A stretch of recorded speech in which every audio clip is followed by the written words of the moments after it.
Welcome back, everybody, to IGN's E3 live show. Now, we've been showcasing the very latest games to come out of E3, and we'll continue to do so until the end of Thursday. We've already seen some fantastic stuff, but get ready to be blown away again. With us now is Treyarch to show off the new Call of Duty. You bet that there's going to be a ton of explosions.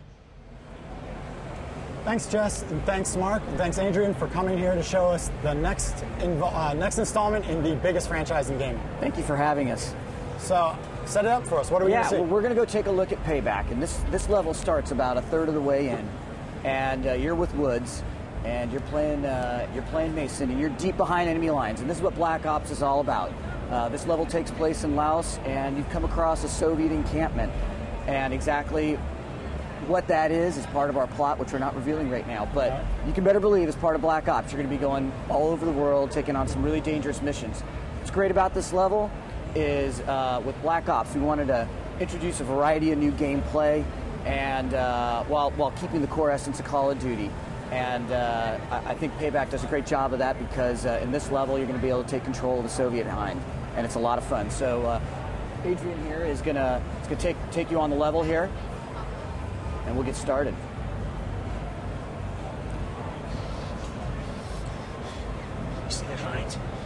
So about where in the game is this? What are we looking at here? You're a bit of ways in. You guys have been through it. As you can see, Woods, you're playing there. He doesn't take crap from anyone, and he's definitely been roughed up. But as the level's called, he's going to get some payback. So you got the Colt Commando there with she was using an alternative ammo there, the grenade launcher. And she's going to take on these Soviet Spetsnaz here. So what did you guys learn while making World at War that you applied to Spec Ops? You mean to Black Ops? Black Ops. Sorry. Hey, you know what? We learned a lot at World at War. I mean, bringing, all about variety of gameplay, introducing new things. We weren't afraid to introduce new things in World at War.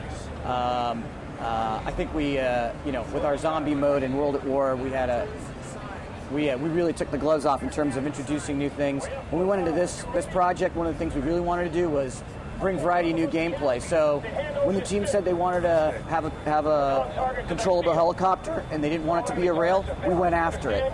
And when we said we wanted to do big, massive, expansive environments, we went after it. Putting together this level required some significant technical enhancements. I think it showcases off the new streaming technology that we've got. These environments are beautiful. We couldn't have done that with World at War. We knew what the limitations we had in our engine were. We worked on enhancing it for this project, and this is the result. It's really proud of the team, really on all fronts, design and art and tech. The whole thing really came together. As you can see, every single thing that Riz here is shooting at, whether it's a rocket or a gun, has a different explosion effect tied to it. So the effects team really went to town. The controls, the designers really went to the controls. You know, you're a badass Black Ops, and this is a Call of Duty game. We didn't want to make it so when you got in this helicopter, you had to figure out how to learn how to fly this thing. If you can play Call of Duty, you can pick up this controller and fly this Hind. And it basically turns into the most destructive weapon you've ever held. I'm noticing there's a lot of environmental damage. How crazy did you go with that? Is that something that we're going to see throughout the game? Buildings exploding, bridges getting taken out? So, you know what? I think with Call of Duty, what we always try to do, a lot of work goes into it, is we want to make sure that you feel immersed in your environment. So if something's supposed to blow up or explode, that is what we're focused on. So Riz, why don't you back up here for a second, Riz? Take out some of the, take out some stuff for them. Like for example, so when she takes out that sampan and when she shot it up, all the pillars and planks came apart. That's what you would expect. When she shoots a rocket at the water, you get that kind of explosion. When she strafes the water with bullets, it has that kind of explosion. Vegetation will explode, things like that. It's all about immersing the player in the level. So we're going to keep going here, most importantly is performance and control and gameplay with Call of Duty. So this isn't a game about physics simulation. It's not about blowing holes in walls so that you can get through to people. If that's what you're supposed to do in the level, in order for to play out that level, you'll be able to do it.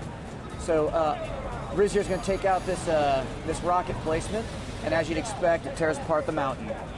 Riz, take out that bridge in front of us. So when she takes out the bridge in front of us there, you'll notice there's chunks of concrete come out. If she peppers this with machine guns, the kinds of explosions you get are different than if you take it out with the rocket. Take out some of these guys here with the rockets so that we can send some of these trucks over the embankment.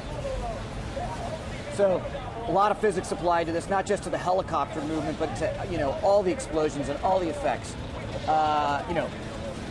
Love the emails going around about we need to have more people running around on the ground. As Rizzo comes in here and she takes out, you guys have come across the Ho Chi Minh Trail here. We wanted to be able to realistically depict what that might look like. And so we needed to make sure that we had a little bit more population going on the ground. When you're taking out all of these different buildings, concrete, dirt, vegetation, everything's exploding. So yeah, this level is incredibly fun to play. The designers really fine-tuned this. It's built for fun and really lets you take control of this hind and unleash havoc on all these enemies here. So as you can tell, she's just taken out this bridge, and it is just going to get destroyed. Depending upon where it explodes, where the bridge will explode. Do me a favor, pepper these pipelines, these oil pipelines with some different ammo, just so you can see how it might work differently. Yeah. So the setting and time period is one that a lot of video game designers don't approach because it's a bit sensitive. How are you going about doing the storytelling for this that kind of gives it a sense of realism and yet doesn't, step on any toes? So we do our research so that when you're looking at something, or whether it's an environment, or you're looking at characters, or you're playing, those are, we do strive for some authenticity there to make sure that the player's immersed in it. But this is our own creative associated with it, and it was inspired by learning about a lot of the Black Ops missions that occurred during the era. Good job, Liz.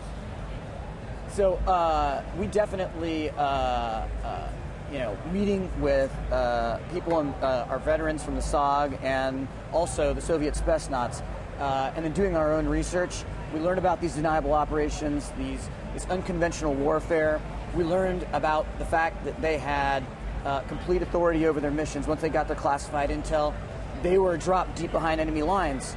And this is an era and a time when these black operatives, there wasn't anybody back at control watching them on a television set, ready to send in reinforcements. These were deniable operations at a time when the men on the ground had to take care of their business. So we learned that they were able to outfit themselves however they wanted, with whatever weaponry, and that's kind of the mindset that our designers have gone into as we've created these sets and our story. Well, I think I can speak for everyone when I say it looks awesome. Thank you. Thanks again for stopping by. When's it going to hit store shelves? November 9th. All right, I'll be looking out for it. All right, thank you very much. Back to you, Jess.